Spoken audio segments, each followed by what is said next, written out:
And today we got something that I probably could have made myself, but I was being lazy.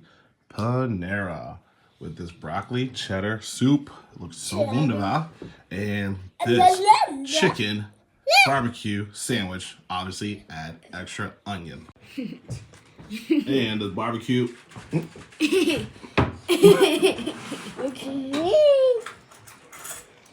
Get a bite here. That is really freaking good. You see, guys? Hi, guys. I bet I could have made that better. Hey, guys. But Hey, guys. it's actually pretty darn tasty. Hey, guys. The chicken cooked really good. Obviously, the onions with the crunch.